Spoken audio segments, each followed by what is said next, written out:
Hi everyone, ફિઝિક્સના નવા લેક્ચરમાં બધાનું સ્વાગત છે. તો લાસ્ટ લેક્ચરમાં તમને એક દાખલો આપેલો, જો કે દાખલો નહીં, એમ તો દાખલાનો ખાલી સરવાળો કરવા આપેલો છેલ્લે.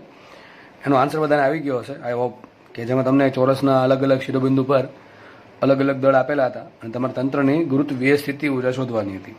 બરાબર છે. તો હવે આપણે આ ચેપ્ટરનો પાર્ટ 3, કે જે ઘણો ઇમ્પોર્ટન્ટ છે ખાસ જી માટે, કે જેમાં ઉપગ્રહ સેટેલાઇટ આવશે અને જે લોકોને થોડુંક અવકાશમાં દિલચસ્પી હોય, બરાબર છે, થોડીક ચાહત હોય અવકાશ પ્રત્યે, ક્યુરિયોસિટી હોય અવકાશ પ્રત્યે, એના માટે ટોપિક થોડોક વધારે ઇન્ટરેસ્ટિંગ બનશે. બાકીના લોકો માટે ઇન્ટરેસ્ટ ન હોય તો પણ ઇન્ટરેસ્ટ દાખવવો પડશે, કારણ કે એક્ઝામમાં પૂછાય છે. તો ઘણો ઇન્ટરેસ્ટિંગ ટોપિક છે એક્ઝેક્ટલી. તો થોડુંક ઇન્ટરેસ્ટ દાખવો તો કે ભાઈ ઉપગ્રહ છે તો કઈ રીતે લોન્ચ કરે અને કેટલી સ્પીડથી લોન્ચ કરવો પડે. વિચારો આપણે કોઈ ઉપગ્રહ છે ને ખબર કેમ પડે કેટલી હાઇટ પર જશે. મારું તો ઉપગ્રહને એક ફિક્સ, અહીંથી આમ આપણે પેપર લઈને બેસીએ ઈસરોમાં, માનો કે કોઈ સાયન્ટિસ્ટ છે એ પેપર લઈને બેસે ગણતરી કરવા માટે, તો એને એક ફિક્સ તો હોય ને કે ભાઈ ઉપગ્રહ છે આ પ્રમાણે ઘૂમવો જોઈએ, આ કક્ષામાં ફરવો જોઈએ, આટલી સ્પીડથી ફરવો જોઈએ, બરાબર છે. તો બધી વસ્તુ મેઝર કરીને અહીંથી મોકલે, આપણે સેટેલાઇટ લોન્ચ કરીએ રોકેટમાં માધ્યમથી અથવા PSLV GSLVના માધ્યમથી. તો હવે એ ખબર કેમ પડે કે ઉપગ્રહ કેટલી હાઇટ પર જશે, કેટલી સ્પીડથી ફરશે, બરાબર છે, કેટલો એનો આવર્તકાળ હશે. ઓકે, તો બધી વસ્તુ મેઝર કરવા માટે આ ટેકનિક કામ લાગે છે. એટલે ટૂંકમાં ગ્રેવિટેશન ચેપ્ટર છે એનું બહુ મહત્વ છે, એનું બહુ ઇમ્પોર્ટન્સ છે.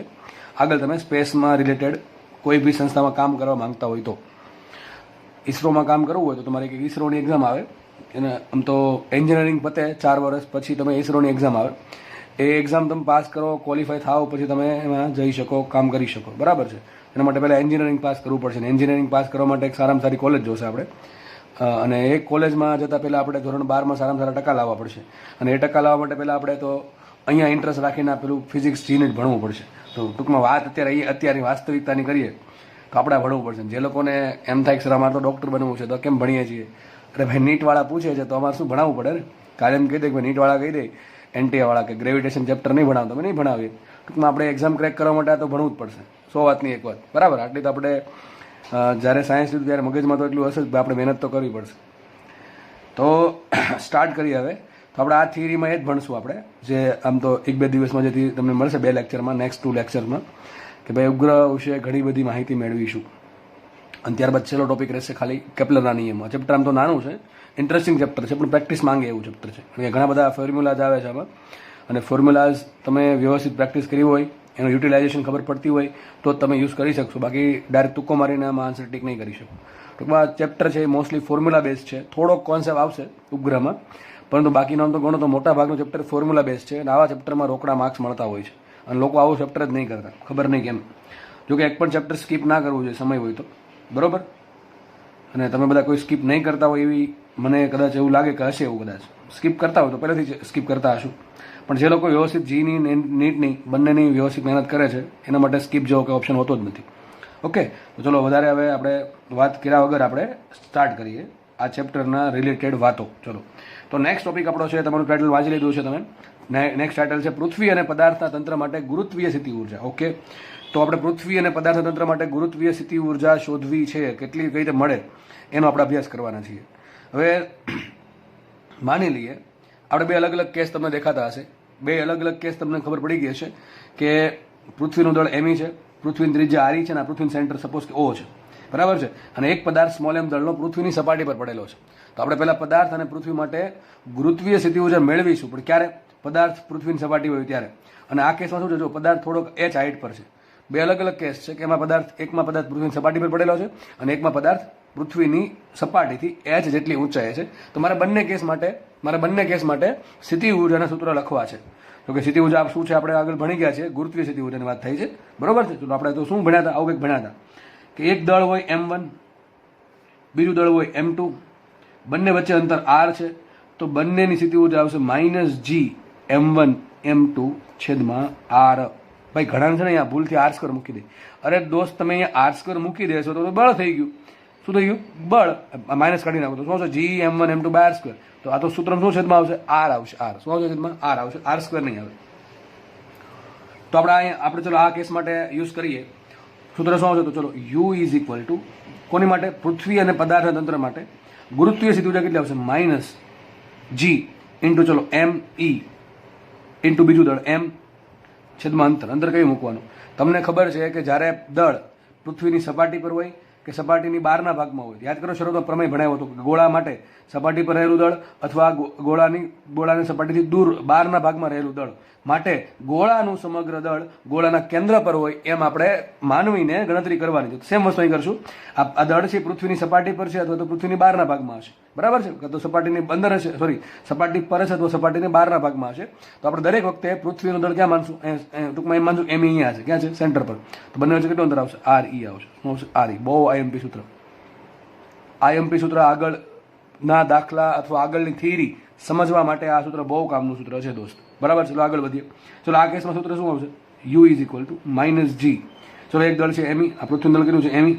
ઓકે, એમી ઇન્ટુ પદાર્થનું દળ સ્મોલ એમ છેદમાં બંને વચ્ચે અંતર. શું છે બંને વચ્ચે અંતર? એક મિનિટ, અને પેલા થોડુંક હાઇલાઇટ કરી દઈએ આપણે. બંને વચ્ચે અંતર. ચલો શું આવશે બંને વચ્ચે અંતર? વિચારો. પૃથ્વી, આ દળ ક્યાં છે? પૃથ્વીના બહારના ભાગમાં છે.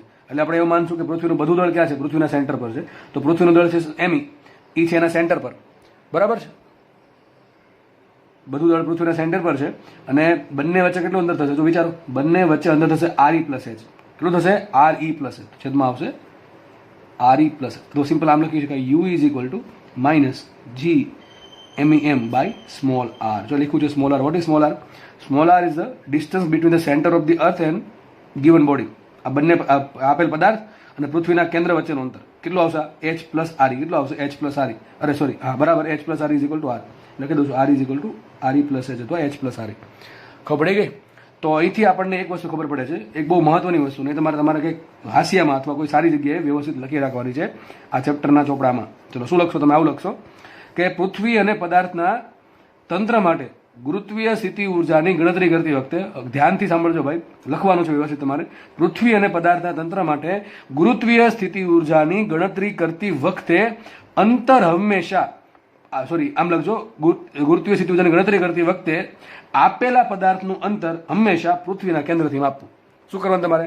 પદાર્થનું અંતર પૃથ્વીના કેન્દ્રથી માપવું. પદાર્થ પૃથ્વીની સપાટી પર પડેલો હોય તો કેટલું અંતર થાય? આર ઈ, પૃથ્વીની રેડિયસ જેટલું, પૃથ્વીની ત્રિજ્યા જેટલું. અને જ્યારે પદાર્થ પૃથ્વીની સપાટીથી એચ ઊંચાઈ જેટલો ઉપર હોય ત્યારે કેટલું અંતર થશે? તો એચ તો અંતર સપાટીથી થયું, ઉપરથી પાછું હજી આર ઈ સપાટીથી કેન્દ્ર વચ્ચેનું અંતર છે, તો કુલ અંતર થશે આર ઈ પ્લસ એચ. ટૂંકમાં આપણે એક જ વાત યાદ રાખવાની છે કે ગુરુત્વીય સ્થિતિ ઉર્જાની વાત આવે પદાર્થની પૃથ્વીની, ત્યારે આપણે હંમેશા જે છેદમાં અંતર આવે છે એ અંતર હંમેશા પૃથ્વીના કેન્દ્રથી માપશું. કોનું? પદાર્થનું. ઉપર હોય તો ઉપરની સપાટી પર હોય તો થશે આર ઈ. આટલી ખબર પડી ગઈ? તો બસ આ બે સૂત્ર છે એ તમારે યાદ રાખવાના છે. જો કે યાદ કંઈ રાખવાનો નથી, યાદ ખાલી આટલું જ રાખવાનું છે. અને મેં હમણાં જે કોન્સેપ્ટ કીધો એ કે ભાઈ પદાર્થનું પૃથ્વીનું સમગ્ર દળ પૃથ્વીના કેન્દ્ર પર ધારવાનું, એટલા માટે આપણે પદાર્થનું અંતર હંમેશા પૃથ્વીના કેન્દ્રથી માપીશું. સૂત્ર આવશે આ. ઓકે, ખબર પડી ગઈ આટલી? ચલો હવે આપણને એક સહજ પ્રશ્ન થાય કે સર આ શું છે? What is this? આ શું છે? ગુરુત્વીય સ્થિતિ ઉર્જા. ગુરુત્વીય સ્થિતિ ઉર્જા આ પણ શું છે? ગુરુત્વીય સ્થિતિ ઉર્જા જ છે. તમને એક કોમન ક્વેશ્ચન કદાચ ઉત્પન્ન થાય, મનમાં ઉદ્ભવન થાય, બરાબર, પ્રોડ્યુસ થાય, વિચાર આવે કે સર આપણે તો અત્યાર સુધી જે ભણ્યા છીએ એ એવું ભણ્યા છીએ કે કોઈ પદાર્થ પૃથ્વીની સપાટીથી એચ ઊંચાઈએ હોય તો એ પદાર્થની સ્થિતિ ઉર્જા mgh થાય. તો નવો ખેલ ક્યાંથી સ્ટાર્ટ થયો? આ બધું વિચિત્ર minus G ME M by R E, minus G ME M by R E plus H, આ બધું શું છે એક્ઝેક્ટલી? શું બે અલગ અલગ છે આ બંને, કે બે સેમ છે, કે બંનેમાં કઈ ડિફરન્સ છે? ડિફરન્સ છે તો શેના આધારે ડિફરન્સ છે? એક બધા ચેપ્ટરમાં આપણે આમ તો નાનપણથી ભણીએ, ધોરણ લગભગ 6 થી 8 થી કંઈક આવે છે કે સ્થિતિ ઉર્જા mgh, તો આપણે નવું ખ્યાલ શું કામ સ્ટાર્ટ કર્યો? ચલો એ આપણને પ્રશ્ન થાય. તો વિચાર કરો, બેમાં કંઈક ડિફરન્સ છે તો સૂત્ર અલગ આવ્યું છે. તમે આપ જો અહીંયા છેદમાં એચ આવે, અહીંયા ઉપર એચ આવે છે, અહીં સૂત્ર શું આવશે? mgh આવે, અહીં શું આવે? Minus G ME M by R E plus H આવે. આમાં ક્યાંય પૃથ્વીનું દળ આવતું જ નથી, આમાં સારું પૃથ્વીનું દળ આવે છે એમઈ, આમાં જી આવે છે, અને આમાં શું આવે છે? આર ઈ પ્લસ એચ આવે છે. સમજ પડે કે નહીં પડતી? તો આટલા બધા ઘણા ડિફરન્સ તો છે. તો હકીકત ડિફરન્સ ક્યાં છે? યાદ કરો કાર્ય ઉર્જા પાવર, એમાં જ્યારે તમને સ્થિતિ ઉર્જા ભણાવી હતી ત્યારે તમને એવું કીધું હતું કે સ્થિતિ ઉર્જાનું કોઈ મતલબ નથી, સ્થિતિ ઉર્જાનું મહત્વ નથી, નો ઇમ્પોર્ટન્સ ઓફ પોટેન્શિયલ એનર્જી. તો ઇમ્પોર્ટન્સ કોનું છે? ઇમ્પોર્ટન્સ એવું છે કે સ્થિતિ ઉર્જાના તફાવતનું મહત્વ છે. આ સેન્ટેન્સ તમને બોલ્યો હતો, કદાચ તમને યાદ હશે કે નહીં હોય, બરાબર છે? આવું બોલ્યો હતો કે સ્થિતિ ઉર્જાનું મહત્વ નથી, પરંતુ સ્થિતિ ઉર્જાના તફાવતનું મહત્વ છે, બરાબર છે? તો હકીકત આ સ્થિતિ ઉર્જા નથી, આ તફાવત છે. સર આ તો સ્થિતિ ઉર્જા છે, તફાવત ક્યાંથી હોય? તફાવત તો બીજું કંઈક હોવું જોઈએ ને. હું એમ કહું આ તફાવત છે. ચલો એક. તફાવત તો એક લખ્યો છે, તફાવત થોડો છે, પણ હું આમ કહું 1 - 0 તો આ તો તફાવત થયો કે નહીં? તો આનો શું આન્સર? એક જ આવ્યો કે નહીં આવ્યો? તો હકીકત આ તફાવત છે, એક છે એ કંઈકનો તફાવત છે. કોનો? 1 અને 0નો. તો એવી જ રીતે આ પણ કોઈકનો તફાવત છે. -0 કરો તફાવત મળશે.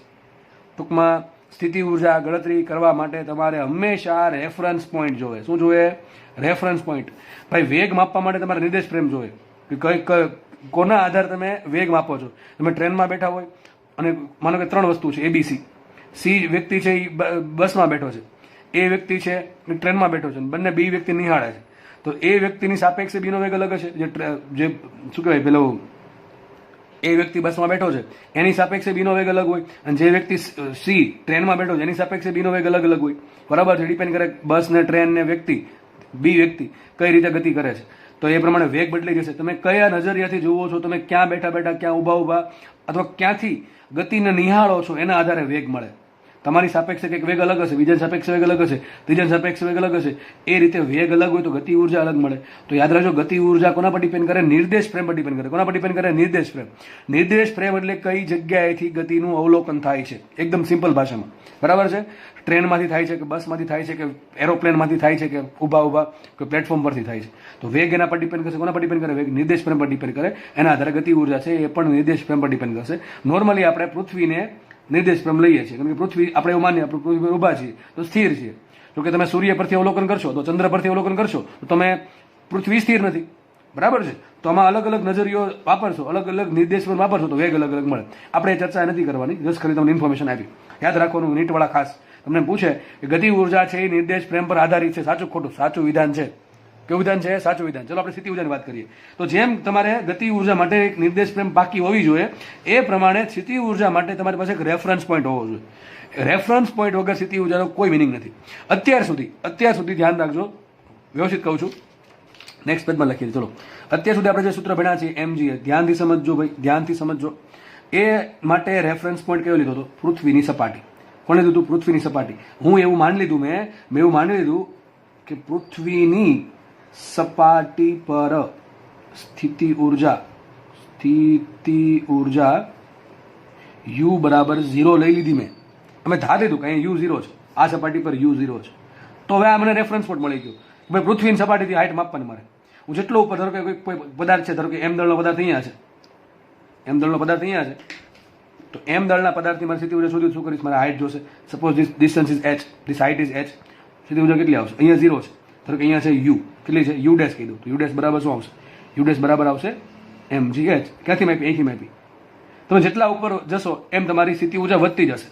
જેમ હાઈટ વધશે એમ સ્થિતિ ઉર્જા વધશે. આ કેસમાં વધશે. આપણા દાખલા 99% દાખલા આપણે આ સૂત્રથી સોલ્વ કરવાના છે. કયા સૂત્ર? MGH. કયા સૂત્ર પરથી? MGH પરથી. પણ યાદ રાખજો, MGH સૂત્રમાં આપણે શું કર્યું છે? પૃથ્વીની સપાટી પર સ્થિતિ ઉર્જા 0 લીધી છે. મેં તમને કીધું હતું, માનો કે કોઈ પદાર્થ જમીન પર છે, સ્થિતિ ઉર્જા 0 છે. જેમ હાઈટ વધશે એમ સ્થિતિ ઉર્જા વધતી જશે, ગતિ ઉર્જા ઘટતી જશે. એવું કીધું હતું. એક પથ્થર છે, તમે ઉપર ફેંકો તો એનો વેગ ધીમે ધીમે ઘટતો જશે, તો સામેની સ્થિતિ ઉર્જા વધતી જશે. બરાબર છે? પણ અહીંયા આ ચેપ્ટરમાં, કયું ચેપ્ટર? ગ્રેવિટેશન. ગ્રેવિટેશનમાં આપણે એક્ઝેક્ટલી વિરુદ્ધમાં રેફરન્સ પોઈન્ટ લીધો. આપણે એવું ધાર લીધું આમાં. આ કેસમાં આપણે એવું ધાર લીધું, અહીંયા રેફરન્સ પોઈન્ટ કયો છે? પૃથ્વીની સપાટી. પણ ગ્રેવિટેશન વાળા ચેપ્ટરમાં આપણે એવું ધાર લીધું કે ઇન્ફિનિટી અંતરે સ્થિતિ ઉર્જા 0 લેવી.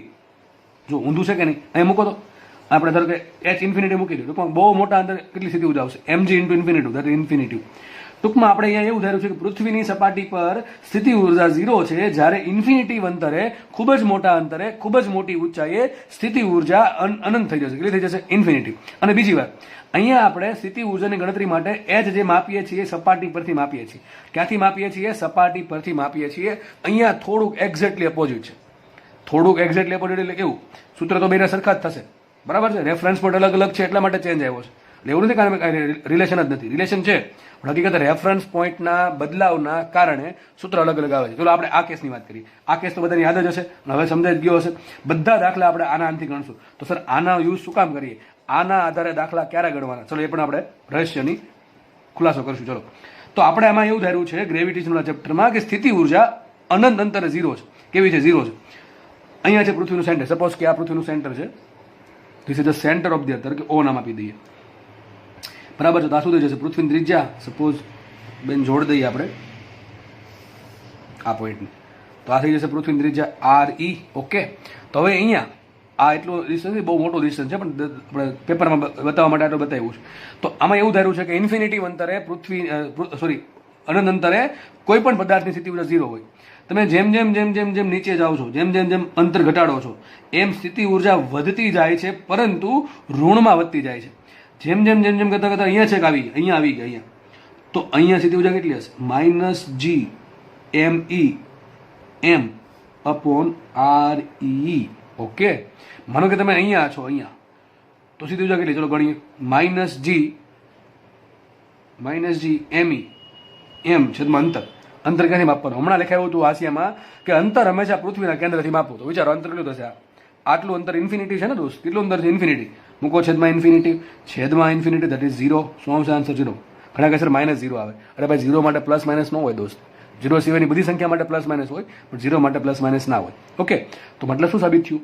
આપણે સાબિત એવું કર્યું કે અનંત અંતરે સ્થિતિ ઊર્જા 0 ધાર લીધી, તો પૃથ્વીની સપાટી પર સ્થિતિ ઊર્જા આવશે -GME/RE. ચલો અહીંયા સ્થિતિ ઊર્જા કેટલી હશે? અહીંયા સ્થિતિ ઊર્જા કેટલી હશે? ખબર પડે કે નહીં પડતી? ત્યાં પણ કેટલી હશે? વિચારો વિચારો, કેટલું આવશે? અરે ભાઈ, કેન્દ્રથી કેન્દ્રનું અંતર કેટલું? 0. તો અહીંયા સ્થિતિ ઊર્જા ઇન્ફિનિટી હોય. કેટલી હોય? -ઇન્ફિનિટી અથવા ઇન્ફિનિટી રાખો ને. ચલો મૂલ્ય પર ડિપેન્ડ કરો તો બરાબર. તો એક જો ઊંધું થયું. અહીંયા પૃથ્વીની સપાટી પર સ્થિતિ ઊર્જા 0 હતી, અનંત અંતરે અનંત હતી, અનંત અંતરે કેટલી હતી? ઇન્ફિનિટી હતી. અહીંયા ઊંધું છે. અહીંયા અનંત અંતરે 0 છે, સપાટી પર કંઈક માઇનસમાં વેલ્યુ છે -GME/RE, અને કેન્દ્ર પર ઇન્ફિનિટી છે, -ઇન્ફિનિટી એક્ઝેક્ટલી. બરાબર છે. તો બધું સાહેબ શું ખ્યાલ ચાલે છે? ખબર કેમ પડે? આ વાપરો આ વાપરો, બધું કન્ફ્યુઝ થઈ ગયા કે ચેપ્ટરમાં કહી દઉં. ચલો એક જ વાત યાદ રાખવી, 99% દાખલા આના આધારે ગણવાના. એક્ઝેક્ટ બહુ ઇઝી છે. MGH બસ, બીજું કાંઈ છે જ નહીં. હાઇટ મૂકી દો તો સ્થિતિ ઊર્જા મળી જશે. બરાબર. તો આ ક્યારે વાપરવાનો? જ્યારે પણ માત્ર ને માત્ર ગ્રેવિટેશનનો દાખલો હોય, ગ્રેવિટેશનનો દાખલો હોય, અને એમાં પાછો કયો? સ્થિતિ ઊર્જાને લગતો દાખલો. એમાં પછી કઈ સ્થિતિ ઊર્જા? પૃથ્વીની સ્થિતિ ઊર્જા, પૃથ્વીને પદાર્થની અથવા બીજા કોઈ ગ્રહની. ત્યારે સૂત્ર આવું આવશે. બાકી આ વાપરવાનું થતું જ નથી ભાઈ. આપણે આ બધો ખેલું કામ કરવો ઊંધો. આપણે આમાં આમ ગયા, આમાં નીચે આવ્યા પાછા. બરાબર. તો આપણે 99% દાખલા આનાથી સોલ્વ થશે. જો તમને ભવિષ્યમાં તમારા પેપરમાં ગ્રેવિટેશનનો, પૃથ્વીના અથવા ચંદ્રનો, કોઈ પણ ગ્રહનો સ્થિતિ ઊર્જાને લગતો દાખલો દેખાય, તો જ તમારે આ સૂત્રના આધારે ગણતરી કરવાની થશે, બાકી થશે નહીં. સમજ પડી ગઈ છે? તો આપણે આ ચેપ્ટર ગણીશું. આ ચેપ્ટરમાં જે પણ દાખલા ગણીશું એ આના આધારે ગણીશું. જેવું આ ચેપ્ટર પૂરું થયું એટલે આપણે આના આધારે દાખલા નહીં ગણીએ. આગળના કોઈ પણ સ્થિતિ ઊર્જાને આપણે કોના આધારે ગણશું? MGH ના આધારે. ટૂંકમાં આ સૂત્ર છે, આ ચેપ્ટર પૂરતું રાખવાનું છે. બરોબર છે. 2 સૂત્ર સાચા છે, 2માં કંઈ ભૂલ નથી, પણ રેફરન્સ પોઈન્ટ અલગ છે. અહીંયા રેફરન્સ પોઈન્ટ આ છે, અહીંયા રેફરન્સ પોઈન્ટ આ છે, એટલે 2માં ડિફરન્સ એટલા માટે આવે છે. બરાબર છે. ખાસ યાદ રાખજો ભાઈ, ઇન્ફિનિટી અંતરે સ્થિતિ ઊર્જા 0 છે, અને પૃથ્વીની સપાટી પર સ્થિતિ ઊર્જા કેટલી છે? -GME/RE, અને કેન્દ્ર પર છે ઇન્ફિનિટી. હકીકત કેન્દ્ર પર માપવામાં નથી આવતી. બરાબર છે. ત્યાં ઇન્ફિનિટી થશે, કારણ કે એની અંતર 0 થશે. અહીંયા કેટલી થાય? અહીંયા અંતર મૂકી દો, આટલું મૂકવાનું મેં કીધું હમણાં. આટલું અહીંયા કેટલી થશે? તો આટલું અંતર આપી લો કેન્દ્રથી, જે તો થતું એટલું. બરોબર. તો આપણે અહીંયા મોટા ભાગે તમને હાઇટ આપી, કેટલી આવશે? -GME/RE+H. જાગલ કરાય એ રીતે. તો આઈ થિંક તમને હવે તો ખ્યાલ ક્લિયર થઈ ગયો હશે કે ડિફરન્સ શું છે MGHમાં અને આ સૂત્રમાં -GME/RE માં. જો કે તમે ક્વેશ્ચન થવો જોઈએ કે સર એક સૂત્ર MGH કે છે ને એક સૂત્ર આમ કે, બેમાં ફરક શું છે? That is a difference. આ ડિફરન્સ છે એમાં. બરાબર છે. તો હવે આપણે આગળ વધીએ. તો આપણે શું શીખ્યા અત્યારે? આપણે એ શીખ્યા કે પદાર્થ પૃથ્વીની સપાટી પર હોય, સ્થિતિ ઊર્જા આવશે -GME/RE, અને જો પદાર્થ પૃથ્વીની સપાટીથી ઊંચાઈ ઉપર તરફ હોય તો કેટલી આવશે? -GME/RE+H. આટલી ક્લિયર થઈ ગયું. હવે આપણે આગળ વધશું. હવે આપણે એક બહુ મહત્વનો ટોપિક આવશે, બંધન ઊર્જા. જે ઉપગ્રહ માટે અથવા નિષ્ક્રમણ માટે બહુ જરૂરી ટર્મ છે. શું છે? બંધન ઊર્જા. તો હવે આપણે નેક્સ્ટ બંધન ઊર્જાની વાત કરીએ, અને એ પણ રહસ્ય ખુલશે કે આગળ માઇનસ શું કામ આવે છે. ઓકે, ચલો આગળ વધીએ. તો નેક્સ્ટ ટાઇટલ આપણું આવું કંઈક છે, પૃથ્વી અને પદાર્થ માટે બંધન ઊર્જા તથા નિષ્ક્રમણ ઝડપ અથવા નિષ્ક્રમણ વેગ અથવા નિષ્ક્રમણ ઊર્જા, જે પણ કોઈ એક ચાલશે. થિયરી બહુ આઈએમપી છે ભાઈ. દર વખતે આમાંથી પ્રશ્ન કંઈક ને કંઈક પૂછે છે. ખાસ નીટમાં અને જીમાં બંનેમાં, જીમાં અને નીટમાં બંનેમાંથી પ્રશ્ન પૂછાય છે. લેવલ થોડુંક અલગ અલગ હશે. બરાબર. જીનું લેવલ થોડુંક ઉપર હશે, નીટનું લેવલ થોડુંક નીચે હશે. તો આપણા માટે થિયરી અને દાખલા બંને આઈએમપી છે. થિયરીમાંથી પણ પ્રશ્ન પૂછાય છે અને દાખલામાંથી પણ પ્રશ્ન પૂછાય છે. તો આપણે કોઈ પણ દાખલો અથવા થિયરી સમજવા માટે થોડુંક બેઝિક જરૂર પડે, જે આપણે હમણાં તમને પેલી આગળની 19-20 મિનિટમાં ભણાવ્યું. બરાબર છે. હવે એ જ બેઝિકનો યુઝ આપણે અહીંયા કરશું. એક્ઝેક્ટલી બંધન ઊર્જા કોને કહેવાય? ચલો જોઈએ. માનો કે એક પદાર્થ પૃથ્વીની સપાટી પર છે. હું ડાયાગ્રામ દોરું તમે સમજી જવાનું કે આ દળ સ્મોલ m છે, આ દળ પૃથ્વીનું m છે, સેન્ટરમાં કંઈક નીચે હશે. તો બંને માટે સ્થિતિ ઊર્જા કેટલી છે? U બરાબર શું આવશે? -GME ME M by R E. આ આપણને ખબર છે. ક્યારે વાપરાય? પૃથ્વીની સપાટી પરના પદાર્થ માટે સૂત્ર આવું આવશે. સપાટી પર પડેલો હોય કોઈ પણ પદાર્થ તો આ સૂત્ર લાગુ પડે. ટૂંકમાં આપણને બધાને આ સૂત્ર લાગુ પડે, કારણ કે આપણે પૃથ્વીની સપાટી પર જ હોઈએ મોસ્ટલી. તમારા ઘણા કેસમાં તું બીજા માળ પર બેઠો છું, અરે બકા બહુ કંઈ ફરક નહીં પડે, બરાબર છે. એ છે હું ઉમેરો કે બહુ ફરક નહીં પડે જાજો, કારણ કે 6400 કિલોમીટર છે. કેટલો કિલોમીટર છે? 6400 કિલોમીટર. હા, તમારો બીજો માળ કદાચ પૃથ્વીની સપાટીથી 500-600 કિલોમીટર દૂર ઉપર હોય તો તમને ફરક પડશે થોડોક, બાકી તો નોર્મલી ફરક કંઈ પડશે નહીં. ઓકે, તો સ્થિતિ ઉર્જા શું આવશે? Minus G M by R. હવે આગળ માઇનસ આવે છે. આ માઇનસ શું બતાવે? ચલો એ કહીએ. માઇનસ શું કેમ આવ્યું? હમણાં કીધું તું પહેલાં આગળ ઇન્ફિનિટી અંતરે 0 હતી, અને જેમ જેમ જેમ નીચે આવો છો એમ તમારી માઇનસમાં વધતી જાય છે. વધે તો છે પણ માઇનસમાં વધે છે. હવે આ માઇનસ મૂકવાનું રીઝન શું? શબ્દ વાંચો શું છે? બંધન ઉર્જા. બંધન ઉર્જાની સંધિ છૂટી પાડો તો બંધન પ્લસ ઉર્જા. તો આપણે અત્યારે બંધન છે, બંધન પર ફોકસ કરીએ. બંધન કોને કહેવાય? બાઇન્ડિંગ. બંધન ઇંગ્લિશમાં કહેવાય બાઇન્ડિંગ. બાઇન્ડિંગ એટલે બાંધી રાખવું. તો બંધન કેમ આવ્યો શબ્દ? હું એમ કહું કે આ પદાર્થને છે ને પૃથ્વીને છોડીને બહાર નીકળી જવું છે. પદાર્થને પૃથ્વીને છોડીને બહાર નીકળી જવું છે, પરંતુ અત્યારે જઈ શકશે નહીં, કારણ કે માઇનસમાં છે. માઇનસ શું બતાવે? બંધન બતાવે. શું બતાવે? માઇનસ બંધન બતાવે. તો જ્યાં સુધી યાદ રાખજો, ગોલ્ડન પોઈન્ટ બોલું છું દાખલા માટે, સમજવા માટે બહુ કામ લાગશે, કે જ્યાં સુધી આ આગળનું માઇનસ ચિહ્ન નહીં નીકળે ને ત્યાં સુધી એ બંધનમાં રહેશે. તમે ધારો કે પદાર્થ ઉપર લઈ જાઓ છો, જેમ જેમ ધીમે ધીમે ધીમે એચ વધારતા ગયા, એચ વધારશો છેદમાં શું આવશે? આર પ્લસ એચ આવશે. ટૂંકમાં અંતરમાં છેદમાં જે અંતર છે એ અંતર ધીમે ધીમે વધતું જશે. અંતર ધીમે ધીમે વધતું જશે. માનો કે આંકડો -50 છે, અત્યારે આંકડો -50 છે. તમે જેમ જેમ છેદ વધારશો એમ -50માંથી -49, -40, -30, -20, -10, -5, ક્યારે ક્યારે જ્યારે એમ જેમ જેમ જેમ અંતર વધારો છો એમ કોઈ સમય એવો આવશે કે આ આંકડો થઈ ગયો 0. આ યુ બરાબર શું આવી ગયું? 0 આવી ગયું. યુ બરાબર 0 આવી ગયું મતલબ શું થાય? ક્યાં યુ બરાબર 0 ક્યાં હોય? ઇન્ફિનિટી અંતરે. ક્યાં હોય? ઇન્ફિનિટી અંતર. હમણાં કીધું તું યુ બરાબર 0 આપણે ક્યાંથી ધારીએ છીએ? ઇન્ફિનિટી અંતરથી ધારીએ છીએ. તો યુ બરાબર ઇન્ફિનિટી ક્યારે આવે? અહીં અંતર બહુ મોટું હોય તો, બરાબર છે. તો યુ બરાબર 0 ટૂંકમાં આગળનું માઇનસ નીકળી ગયું. જ્યારે યુ બરાબર 0 આવશે ત્યારે આગળનું માઇનસ નીકળી જશે, મતલબ માઇનસ નીકળી ગયું તો હવે બંધનમાં નથી. અરે ભાઈ, પૃથ્વીથી અનંત અંતર તો હોય ગયો, હવે બંધનમાં કહેવાય. પૃથ્વીની આસપાસ કોઈ ઉપગ્રહ ફરતો હોય એ બંધનમાં હોય કે ન હોય? હોય. એ બંધનમાં હોય. આપણે પણ સાબિત કરશું. તો તમારે અત્યારે જસ્ટ ખાલી એટલું યાદ રાખવાનું છે કે આ માઇનસ શું બતાવે? બંધન બતાવે. જ્યાં સુધી આગળ માઇનસ છે ત્યાં સુધી બંધન છે. માઇનસ ગયું, બંધન ગયું. તો માઇનસનું શું યુટિલાઇઝેશન થશે? માઇનસનો ઉપયોગ બંધન બતાવવા થાય છે. આટલી ખબર પડી ગઈ? ઓકે, ચલો. તો અત્યારે પૃથ્વીની સપાટી પર કોઈ પણ પદાર્થ છે એ આપણે બધા જ અત્યારે બંધનમાં છીએ, બરાબર છે. તમારા પર કેટલી સ્થિતિ ઉર્જા ગણવી હોય તમારે શું કરવાનું? માઇનસ જી એમઈ ઇન્ટુ તમારું દળ ભાગ્યા રેડિયસ. પૃથ્વીની બહુ ઓછી આવશે, માઇનસમાં બહુ ઓછી આવશે, કારણ કે આ છેદમાં સોરી આમ તો પૃથ્વીનું દળ કેટલું હોય હું કહી દઉં. પૃથ્વીનું દળ હશે લગભગ 6×10⁻²4. કેટલું હશે? 6×10⁻²4 કિલોગ્રામ, બરાબર. ઓછી નહીં, આમ તો વધારે આવશે. હવે આ -11 મૂકો, આ 10⁻²4 મૂકો, છેદમાં આરી મૂકો 6.4 10⁻6, અને એવરેજ વેટ આપણું બધાનું લગભગ 60 થી 65 કિલો 65 kg ગણી લો. તમને શું મળે? સ્થિતિ ઉર્જા મળી જાય તંત્રની, બરાબર છે. પણ હકીકત સ્થિતિ ઉર્જા કહેવાય કોની? જો સ્થિતિ ઉર્જા કોઈ એકલા ન હોય. આપણે હમણાં જોયું હતું U12 U13 લાસ્ટ એક્ઝામ્પલમાં. તો આપણે આ સ્થિતિ ઉર્જા કોને આવશે? પદાર્થની પૃથ્વીની બેની આવશે. કોની આવશે? પદાર્થ અને પૃથ્વી બેની. પરંતુ આપણે પૃથ્વી તો એક જ જગ્યાએ ફિક્સ છે, પદાર્થ અલગ અલગ હોય, એટલા માટે આપણે સ્થિતિ ઉર્જા કોની ગણીએ? પદાર્થની ગણીએ. પણ હકીકત કહેવાય કોની? પદાર્થ અને પૃથ્વી બંનેના તંત્રની કહેવાય, બરાબર છે. તો અત્યારે આ માઇનસ છે એટલે શું છે? પદાર્થ છે પૃથ્વીના બંધનમાં છે. ખબર પડી ગઈ શું કહેવા માંગુ છું? માઇનસ શું બતાવે છે? બંધનમાં છે. તો બંધનમાંથી કાઢવું શું કરવું પડે? માઇનસ કાઢવું પડે. હવે માઇનસ ક્યારે નીકળે? અહીંયા 0 આવે તો 0, અથવા પ્લસની સંખ્યા. જેમ કે માનો કે અત્યારે -50 આન્સર આવવાનો, તમે -50 ને ધીમે ધીમે ધીમે ઘટાડીને શું કરો? વધારીને શું કરો? 0 લાવો. શું લાવો? 0 લાવો. અને 0 લાવો અથવા પ્લસમાં કંઈક સંખ્યા લાવો, +5 +15 ગમે લાવો. ટૂંકમાં માઇનસ કાઢો. જ્યાં સુધી માઇનસ નહીં નીકળે ત્યાં સુધી બંધનમાં છે. તો બરાબર ખબર પડી ગઈ? બંધન ઉર્જા કોને કહેવાય? તો બંધન ઉર્જા કોને કહેવાય? અરે આને તો બંધન ઉર્જા કહેવાય. આ જે સ્થિતિ ઉર્જા છે એને જ બંધન ઉર્જા કહેવાય. મતલબ સાબિત શું થયું? આપેલા પદાર્થની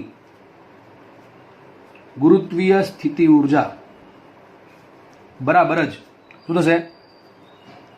આપેલા પદાર્થની બંધન ઉર્જા. ઓકે, એકદમ સિમ્પલ. તમને દાખલા એમ કહે છે બંધન ઉર્જા શોધો, તમે શોધવાનું શું? સ્થિતિ ઉર્જા. શું શોધવાનું? સ્થિતિ ઉર્જા. કારણ કે કઈ સ્થિતિ ઉર્જા? પછી ત્યાં પાછું mgh નહીં લગાડતા તો ખોટો આન્સર આવશે. કઈ સ્થિતિ ઉર્જા? ગુરુત્વીય સ્થિતિ ઉર્જા, એટલે કે ગ્રેવિટેશન વાળી આપણે જે કીધું -gmem/re વાળી. પદાર્થ અહીંયા હોય તો પદાર્થ અહીંયા હોય તો બંધનમાં હોય. માનો કે એક પદાર્થ છે, આ માનો કે તમે બીજા માળ પર બેઠા છો, તમારા હાથમાં પેન છે, તો પેન બંધનમાં છે, આ પેન બંધનમાં છે. ખબર કેમ પડે બંધનમાં છે એકની? એને મૂકી જવું, હાથમાંથી આમ ઉપર રાખીને મૂકી જવું. ક્યાં જાય? ઉપર જાય કે એક જગ્યાએ જ્યાંથી આમ માનો કે આમ મૂકી આમ પકડી રાખી, બરાબર? તો હવામાં સ્થિર નીચે પડી જાય. નીચે પડશે, નીચે પડે એટલે શું થાય? પૃથ્વી ખેંચી લે છે. તો પૃથ્વી કેમ ખેંચી લે? આગળ માઇનસ આવશે. એટલે તો જ્યાં સુધી પૃથ્વી ખેંચે છે ત્યાં સુધી બંધનમાં છે. જ્યાં સુધી પૃથ્વી પદાર્થને પકડી રાખે છે. ઘણા કહે છે મેં તો હાથમાં પેન પકડી, થોડી પૃથ્વી પકડી છે. અરે ટોપાઈને મૂકીને તો જો, મૂકશો એટલે ઓટોમેટિક નીચે આવશે. ઘણા કહે છે ઉપગ્રહ તો ફરતો હોય, ઉપગ્રહ ફરતો હોય થોડો નીચે આવે છે, એને કોઈ પકડોય નથી. મને પકડેલો છે, કોણે પકડેલો છે એ પણ જોશું આપણે. ઉપગ્રહ છે એ શું કામ ફરે છે, કેમ પૃથ્વી પર પૃથ્વીની અંદર કેમ ઘસી નહીં જતો, એ પણ આપણે ચર્ચા કરવાની છે. એટલે હું કહું છું આ ટોપિક બહુ ઇન્ટરેસ્ટિંગ છે. જેટલો ઇન્ટરેસ્ટ રાખશો ને એટલો આમાં વધારે તમને ક્યુરિયોસિટી જાગશે અને વધારે જાણવાની ઈચ્છા થશે. તો આપણે અત્યાર સુધી શું જોયું કે પદાર્થની જે ગુરુત્વીય સ્થિતિ ઉર્જા છે જેની બંધન ઉર્જા છે. બંધન ઉર્જા શું બતાવે કે પદાર્થ છે પૃથ્વીના બંધનમાં છે, પૃથ્વીને છોડીને જઈ શકતો નથી. બરાબર છે? પૃથ્વીને છોડીને જઈ શકતો નથી. કાં તે પોતે નાશવંત થઈ જાય, નાશ પામી જાય પૃથ્વીમાં, અથવા એ જે પૃથ્વી કે એમ કર્યા કરે તો એ ચાલશે, પણ ટૂંકમાં એના બંધનમાં છે. તો હવે આપણે બંધનમાંથી કાઢવો છે. શું કરવું છે? પદાર્થ છે મારે, ધારો કે એક સેટેલાઇટ છે, એ સેટેલાઇટને બંધનમાં તો રાખવો છે પણ થોડોક દૂર મોકલવો છે. અથવા ચાલો એમ માની લઈએ કોઈ પણ પદાર્થ છે એને મારે બંધનમાંથી કાઢવો છે. એ પહેલાં એવું સોલ્વ કરીએ આપણે, પદાર્થને બંધનમાંથી કાઢવો છે. તો મેં તમને કીધું હતું, હમણાં જ તમને કીધું કે બંધનમાંથી કાઢવા શું કરવાનું, બંધનમાંથી કાઢવા માટે શું કરવાનું. એનો આ જે સ્થિતિ ઉર્જા છે કેટલી કરી દેવાની? 0. ગુરુત્વીય સ્થિતિ ઉર્જા છે કેટલી કરી દેવાની? 0 કરવી પડે. જ્યારે એની ગુરુત્વીય સ્થિતિ ઉર્જા 0 થઈ જશે ત્યારે જે બંધનમાંથી નીકળી શકે. તો આગળ વધીએ. હવે બંધનમાંથી કાઢવા માટે જે ઉર્જાની જરૂર પડે એને કહેવાય નિષ્ક્રમણ ઉર્જા, એસ્કેપ વેલોસિટી. જો શું કહેવાય ઇંગ્લિશમાં? Escape velocity. ઇંગ્લિશમાં આ એક હવે આપણે ખબર છે કે વર્બ છે. શું છે verb? Escape, to escape. Escape એટલે નાસી જવું. શું થાય? નાસી જવું. તો એસ્કેપ વેલોસિટી શું થાય? એ ગુજરાતીનું એવું નથી કીધું નાસી જવાની વેલોસિટી અથવા નાસી જવાનો વેગ. અને આપણે નવું નામ આપ્યું. શું આપ્યું? નિષ્ક્રમણ વેગ. નિષ્ક્રમણ એટલે આ જ થાય એસ્કેપ. ને નાસી જવું એટલે કે આપણે કોઈકના બંધનમાંથી છૂટી જવું, એને કહેવાય એસ્કેપ. બરાબર છે? તો આપણે શું કહીશું? નિષ્ક્રમણ વેગ. ટૂંકમાં આ પદાર્થને મારે પૃથ્વીના બંધનમાંથી કાઢી નાખવા માટે, ટૂંકમાં એને એસ્કેપ કરાવવા માટે જે વેલોસિટીની જરૂર પડશે એને કહેવાય નિષ્ક્રમણ વેગ. અને જે એનર્જીની જરૂર પડશે એને કહેવાય એસ્કેપ એનર્જી. એસ્કેપ એનર્જી એને કહેવાય ગુજરાતીમાં નિષ્ક્રમણ ઉર્જા, અને આને કહેવાશે નિષ્ક્રમણ વેગ. તો આપણે નેક્સ્ટ ટોપિક લખીએ, નિષ્ક્રમણ ઉર્જા તથા વેગ. નેક્સ્ટ ટોપિક આ છે. ચલો આપણે શું જોયું કે પદાર્થ છે પૃથ્વીની સપાટી પર છે, અહીંયા પદાર્થ છે તો બંધનમાં, કેટલો બંધનમાં છે? m દળનો પદાર્થ. તો u બરાબર આવશે -g MEM/RE. પદાર્થ કેવો છે? સ્થિર છે. તો પદાર્થ પર ગતિ ઉર્જા કેટલી? 0. પદાર્થ પાસે પોતાની ગતિ ઉર્જા 0 છે, એ સ્થિર છે. તો એની કુલ ઉર્જા કેટલી થાય? કુલ ઉર્જા જો E બરાબર શું થાય? E બરાબર કેટલી થશે? જો ગતિ ઉર્જા પ્લસ સ્થિતિ ઉર્જા, એ તો પાક્કું જ છે, આ સૂત્ર કોઈથી બદલાય નહીં. કુલ ઉર્જા બરાબર ગતિ ઉર્જા પ્લસ સ્થિતિ ઉર્જા. ગતિ ઉર્જા શું હોય? ત્યારે 0 છે. સ્થિતિ ઉર્જા શું આવશે? -g MEM/RE. ધ્યાનથી સમજો ભાઈ. તો એની કુલ ઉર્જા કેટલી આવશે? એની કુલ ઉર્જા આવશે, કુલ ઉર્જા ક્યારે કેટલી આવશે?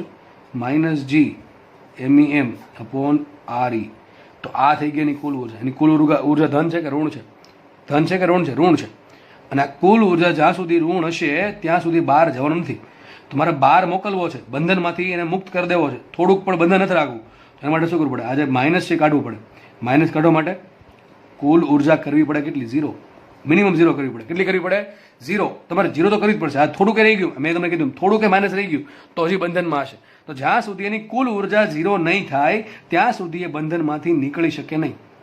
બરાબર છે? જ્યાં સુધી એની કુલ ઉર્જા 0 નહીં થાય ત્યાં સુધી એ બંધનમાંથી નીકળી શકશે નહીં. તો મારે શું કરવું પડે? એક્ઝેક્ટલી એની કુલ ઉર્જા 0 કરવી પડે. શું કરવું પડે? એની કુલ ઉર્જા 0 કરવી પડે. તો ચલો લખીએ માટે. અહીંયા k બરાબર 0 છે, u બરાબર કેટલા છે? લખ્યું છે -g MEM/RE. અને કુલ ઉર્જા કેટલી આવશે? E બરાબર આવશે -g MEM/RE. આ જે E છે ને, E અહીંયા લખાય E બરાબર પદાર્થની કુલ ઉર્જા અથવા પદાર્થની બંધન ઉર્જા. લે સત્વ કંઈક તો ખોટું કર્યું છે. તમે એક વખત એમ કહ્યું ગુરુત્વીય સ્થિતિ ઉર્જા છે ને બંધન ઉર્જા કહેવાય, અહીંયા એમ કે કુલ ઉર્જા અને પદાર્થની બંધન ઉર્જા કહેવાય. તો બેમાં કંઈક તો અલગ છે ને. અલગ શું છે? કે આજે તમને કીધું ને, ક્યારે કીધું? પદાર્થ સ્થિર હોય. તો ક્યારે કીધું? પદાર્થ સ્થિર હોય ત્યારે જો ભાઈ, બાકી નહીં. ટૂંકમાં આ સૂત્ર ગમે લાગુ પડશે કે પદાર્થની જે કુલ ઉર્જા છે એ જ પદાર્થની બંધન ઉર્જા છે. તો ટૂંકમાં તમારે આ યાદ નથી રાખવાનું, તો તમને સમજાવવા કીધું હતું. તમારે યાદ આ રાખવાનું છે કે આપેલ પદાર્થની કુલ ઉર્જા બરાબર આપેલ પદાર્થની બંધન ઉર્જા. બરાબર છે. પદાર્થ સ્થિર હોય, મેં તમને એક્ઝામ્પલ આપ્યું હતું, પદાર્થ સ્થિર હતું ત્યારે, એટલા માટે પદાર્થની જે ગુરુત્વીય સ્થિતિ ઉર્જા છે એ જ કુલ ઉર્જા થશે. કારણ જો પદાર્થ સ્થિર છે તો ગતિ ઉર્જા 0, E બરાબર U. તો જ્યારે પદાર્થની કુલ ઉર્જા એટલે કે એની ગુરુત્વીય સ્થિતિ ઉર્જા બંને સરખા ક્યારે થાય? K બરાબર 0 હોય ત્યારે. ટૂંકમાં આ સૂત્ર ગમે ને લાગુ પડે. K 0 હોય કે ન હોય, સૂત્ર હંમેશા લાગુ પડશે. કયું? પદાર્થની કુલ ઉર્જા બરાબર પદાર્થની બંધન ઉર્જા. ટૂંકમાં મારે પદાર્થની બંધન ઉર્જા કેટલી કરી દેવાની? 0 કરી દેવાની. એટલે કે પદાર્થની કુલ ઉર્જા 0 કરી દેવાની. એમાં જો પદાર્થ સ્થિર હોય તો મને મતલબ તેમ જ પદાર્થની મારે ગુરુત્વીય સ્થિતિ ઉર્જા 0 કરવાની. સમજ પડાય છે કે નહીં પડતી? ફરીથી કહું છું, પદાર્થને બંધનમાંથી કાઢવો છે, મતલબ કે બંધન ઉર્જા 0 કરવી. બંધન ઉર્જા એટલે શું થાય? પદાર્થની કુલ ઉર્જા, એટલે ટૂંકમાં કુલ ઉર્જા 0 કરવી. કુલ ઉર્જા 0 કરવી મતલબ શું થાય? જો પદાર્થ સ્થિર હોય તો મારે પદાર્થની ગુરુત્વીય સ્થિતિ ઉર્જા 0 કરવી. બરાબર? ઓકે. તો હવે આપણે શું કરશું? ગુરુત્વીય સ્થિતિ ઉર્જા ગુરુત્વીય સ્થિતિ ઉર્જા અત્યારે કઈ છે? પદાર્થની કુલ ઉર્જા જેટલી જ છે. આપણે આગળ વધીએ. હવે એને આપણે 0 કરવાનો પ્રયત્ન કરીએ. ચલો, હમણાં આપણે ભણ્યા E બરાબર K પ્લસ U. જો K 0 હોય તો E બરાબર શું આવશે? E બરાબર U બરાબર આવશે -G MEM/RE. તો વિચારો, થોડુંક વિચારો. હવે એક પદાર્થ છે, M દળનો પદાર્થ, પૃથ્વીની સપાટી પર પડ્યો છે, RE જેટલા કેન્દ્રથી RE જેટલા અંતરે. બરાબર છે. આની કુલ ઉર્જા કેટલી છે? આની કુલ ઉર્જા છે -G MEM/RE. આટલી છે ને? બરાબર કે નહીં? ગતિ ઉર્જા 0 છે એટલા માટે. તો આની કુલ ઉર્જા આટલી છે. હવે મારે કુલ ઉર્જા 0 કરવી છે. કુલ ઉર્જા અત્યારે અહીંયા આટલી છે, મારે મોકલવો છે ક્યાં? એને પૃથ્વીના બંધનમાંથી દૂર. પૃથ્વીના માનો કે બંધનમાંથી અહીંયા આ પોઈન્ટ પર આવી ગયો. પૃથ્વીના બંધનમાંથી એને છટકાઈને ક્યાં અહીંયા આવી આવ્યો? M દળનો પદાર્થ અહીંયા આવી આવ્યો. ચલો, તો અહીંયા આવશે. તો હવે આપણે અહીંયા શોધવાની ગતિ સ્થિતિ ઉર્જા શોધવાની. કેટલી અંતર આવશે? -G MEM/R. કેટલા આવશે? -G MEM/R. હવે R કેટલા મૂકતા 0 થઈ જાય? ઇન્ફિનિટી. R કેટલા હોય? ઇન્ફિનિટી. કારણ કે હવે મારે એને બંધનમાંથી કાઢવો છે. મેં હમણાં કીધું, બંધનમાંથી કાઢવા માટેની કુલ ઉર્જા 0 કરવી પડે. કુલ ઉર્જા 0 કરવા માટે શું બદલી શકાય? -G તો ફિક્સ છે, ME પણ ફિક્સ છે, M પણ ફિક્સ છે, વધુ ખાલી RE. તમે જેમ જેમ દૂર લઈ જાવ એને એમ એનું અંતર વધતું જાય. અંતર વધીને એટલું બધું વધી જાય કે છેદમાં ઇન્ફિનિટી થઈ જાય. અને છેદમાં ઇન્ફિનિટી અંદર શું બતાવે? E બરાબર 0. તો મતલબ શું થયો? પદાર્થ ક્યારે બંધનમાંથી છૂટી શકે? જો એ પૃથ્વીથી ઇન્ફિનિટી અંતરે વહી જાય. તો પદાર્થ પૃથ્વીની સપાટીથી અથવા પૃથ્વીના કેન્દ્રથી ઇન્ફિનિટી અંતરે પહોંચી જાય ત્યારે એ બંધનમાંથી મુક્ત થાય. હવે ઇન્ફિનિટી અંતર કેટલું? અરે ભાઈ, બહુ મોટું અંતર, બહુ જ મોટું અંતર. એક્ઝેક્ટલી કોઈ પદાર્થ કોઈના બંધનમાંથી છટકી શકે નહીં. થોડુંક ગુરુત્વાકર્ષણ બળ લાગતું જશે. ગુરુત્વાકર્ષણ બળ બહુ નબળું બળ છે. પદાર્થ બહુ દૂર છે તો હજી બહુ નબળું થઈ જશે. પણ થોડુંક તો 0.00000 ઘણા બધા 0 પછી એકડો મૂકી શકો એટલું તો થોડુંક લાગતું જ હશે. અને આપણે એમ માની લે કે ભાઈ એ 0 છે તો ચાલશે. બરાબર? તો હવે મારે એ વિચારવાનું છે કે મારે આની મારે અત્યારે તો બંધનમાં છે ને, અત્યારે સપાટી પર છે, અહીંયા પહોંચી જાય તો એને માટે કુલ ઉર્જા 0 થઈ જાય. તો વિચારો, પદાર્થ અહીંયા છે અને અહીંયા મોકલવો છે, અહીંયા બંધનમાં છે અત્યારે હાલમાં, આટલી કુલ ઉર્જા ધરાવે છે. એને મારે 0 કરવા માટે શું કરવું પડે? બહાર મોકલવું પડે. બહાર ઓટોમેટિક જાય, ભાઈ ચાલ વહી જા, ચાલ એમ જશે? એમ તો જાય નહીં. આપણે ઉપગ્રહ બનાવ્યો, ઉપગ્રહને કહે ભાઈ તું ચાલ બંધનમાંથી નીકળી જા, તને મુક્ત કર્યો. આ થોડું કાંઈ ઓલું ક્રિયાકાંડ છે કે આપણે હવન ચાલુ કરીને મુક્ત કરી દઈએ એવું નથી. તો આને કાંઈક પ્રોસેસ કરવી પડશે. કઈ રીતે પ્રોસેસ કરીએ? રોકેટમાં બેસાડી દઈએ, રોકેટને બહાર મોકલી દઈએ. બરાબર કે નહીં? તો રોકેટ હકીકત શું આપે? ગતિ ઉર્જા આપે. કોને? આ પદાર્થને. આ પદાર્થને પૃથ્વીના બંધનમાંથી મુક્ત કરવા માટે આપણે એને કંઈક બહારથી આપવું પડશે. એ પોતે તો વિચારો જઈને થકતો બંધનમાં પોતે છે, તો બંધનમાંથી મુક્ત કરવા માટે આપણે અલીબાબા બનવું પડશે. બાબા બનવા માટે આપણે એને શું કરવું પડશે? આપણે એને ગતિ ઉર્જા આપવી પડશે. એ ગતિ ઉર્જા આપશું, એના કારણે શું થાય? એ ઉપર જશે.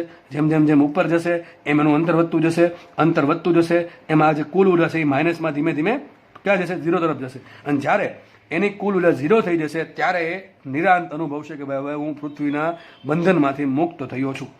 સમજ પડે કે નહીં? તો હવે આપણે આને બહારથી ગતિ ઉર્જા આપવી પડશે. બહારથી ગતિ ઉર્જા કેટલી આપવી પડે? મિનિમમ આપવી કેટલી પડે? મિનિમમ કેટલી આપવી પડે? જો તમે ઓછી આપશો તો થોડુંક અહીંયા આવીને અટકી જશે, તો હજી બંધનમાં છે. થોડીક વધારે આપશો તો અહીંયા કંઈક આવીને અટકી જશે. હજી વધારે આપશો તો અહીંયા કંઈક આવીને અટકી જશે. બરાબર? ન્યાય જઈને ઊભો રહી જશે. કારણ કે એની કુલ ઉર્જા 0 થઈ જશે. કુલ ઉર્જા કંઈક માઇનસમાં જે મળશે. ટૂંકમાં તમે એટલી તો તમારે ગતિ ઉર્જા આપવી જ પડે કે એની કુલ ઉર્જા 0 થઈ જાય, તો જ એ એના બંધનમાંથી એકદમ મુક્ત થઈ ગયો કહેવાય. તો ગતિ ઉર્જા આપી કેટલી પડે? આની જેટલી પ્લસમાં. વિચારો, આની કુલ ઉર્જા કેટલી છે અત્યારે? હાલમાં કુલ ઉર્જા છે -G MEM/RE. આટલી છે ને? આટલી કુલ ઉર્જા છે સપાટી પર. પ્લસ બહારથી હું આટલી જ ઉર્જા આપું. વિચારજો દોસ્ત, આટલી જ ઉર્જા આપું. એક્ઝેક્ટલી એટલી હતી પહેલા.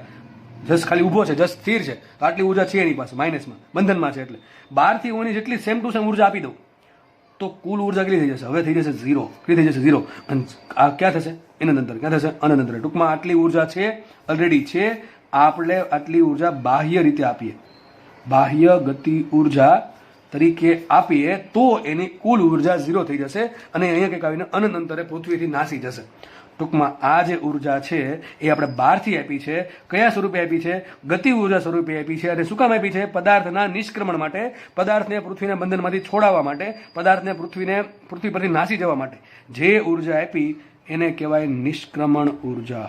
તો આ આવી ગઈ નિષ્ક્રમણ ઉર્જા. નિષ્ક્રમણ ઉર્જા હકીકત કઈ નથી, તમારી પાસે જેટલી બી બંધન ઉર્જા છે માઇનસમાં, એટલી પ્લસમાં ગતિ ઉર્જા તરીકે આપી દો. તો આ જે ગતિ ઉર્જા આપી, બરાબર, એ જ તમારી બંધન ઉર્જા છે. તો લખીએ અહીંયા માટે, સોરી, નિષ્ક્રમણ ઉર્જા છે, માટે લખીએ નિષ્ક્રમણ ઉર્જા કેટલી થશે? તરીકે આપણે નાપી દઈએ એને ઈ એસ્કેપ એનર્જી, બરાબર. શું આવશે બોલો? કેટલી આવશે? આટલી જ આવશે ને? કેટલી આવશે? Plus GMEM/RE. આપણે આપશું કઈ રીતે? ફૂંક મારીને નહીં, ગતિ ઉર્જા આપીને. શું આપશું? Half mv². આપણે હકીકત આપશું આ. કેટલી આપશું આપણે ગતિ ઉર્જા? Half mv². કેટલા મૂલ્યને આપશું? GMEM/RE. કેટલી આપશું? GMEM/RE. તો આપણે એને ગતિ ઉર્જા GMEM/RE આપશું, બરાબર છે. કયા સ્વરૂપે આપશું? વેગ સ્વરૂપે. આપણે એને વેગ પ્રોવાઈડ કરશું. કેટલો વેગ પ્રોવાઈડ કરશું કે એની ગતિ ઉર્જા જે છે હાફ mv², કેટલી થઈ જાય? GMEM/RE જેટલી થઈ જાય. તો પદાર્થની કુલ ઉર્જા માઇનસમાં હતી પહેલા, માઇનસ GMEM/RE. ઉપરથી આપણે એટલી હાફ mv² ઉર્જા આપી. કેટલી ગતિ ઉર્જા આપી? Half mv². કેટલી આપી? GMEM/RE. તો એની પાસે આટલી ગતિ ઉર્જા માઇનસમાં હતી, સોરી, સ્થિતિ ઉર્જા આટલી માઇનસમાં હતી. ઉપરથી પછી આપણે પ્લસમાં આટલી ગતિ ઉર્જા આપી. બે ભેગા થઈને થઈ ગયા 0. મતલબ કે એની કુલ ઉર્જા 0 થઈ ગઈ. જે આપણે કરવું હતું તે થઈ ગયું. કુલ ઉર્જા 0 થઈ, ધેટ મીન્સ કે પદાર્થ હવે પૃથ્વીના બંધનમાંથી મુક્ત થવાના રસ્તા પર આગળ ધીમે ધીમે વધશે. ઓકે. તો સૂત્ર પૂછાય કે પૃથ્વીની સપાટી પર રહેલા સ્થિર પદાર્થ માટે નિષ્ક્રમણ ઝડપ કેટલી? નિષ્ક્રમણ ઉર્જા કેટલી? ચલો, પ્રશ્ન આવો પૂછાણો કે પૃથ્વીની સપાટી પર રહેલા કોઈ પણ પદાર્થ માટે નિષ્ક્રમણ ઉર્જા કેટલી? તો સૂત્ર શું આવશે? તમારે કામ આમ વિચારવાનું કે નિષ્ક્રમણ એટલે બહાર કાઢ નાખવો છે. બહાર કાઢવા માટે મારે પહેલાં શોધવું શું પડે? પહેલું શોધવું પડે મારે એની પાસે કેટલી કુલ ઉર્જા છે. તો પહેલું સ્ટેપ લખી દઉં યાર. ફર્સ્ટ સ્ટેપ શું આવશે? કુલ ઉર્જા મેળવો. શું મેળવો? કુલ ઉર્જા. કુલ ઉર્જા મેળવવા, કુલ ઉર્જા બે વસ્તુને બને, કે ની બને ને યુ ની બને. તો પહેલાં જોવાનું પદાર્થ જે છે ગતિ ઉર્જા ધરાવે કે ધરાવતું. ગતિ ઉર્જા ધરાવે છે તો એ પણ લેવાની, અને સ્થિતિ ઉર્જા ધરાવે તો એ પણ લેવાની, બરાબર છે. બંને ભેગી કરવાની. તો તમને શું મળી ગઈ? કુલ ઉર્જા.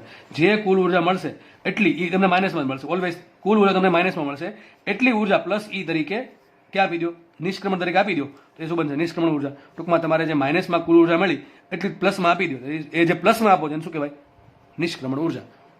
માનો કે તમને એમ કે પદાર્થ h ઊંચાઈ છે. ક્યાં ઊંચાઈ છે? h ઊંચાઈ. તમારે તમને એમ કે એક પદાર્થ છે પૃથ્વીથી ધારો કે 3200 કિલોમીટર ઉપર છે. એક સેટેલાઇટ છે પૃથ્વીથી 3200 કિલોમીટર ઉપર છે.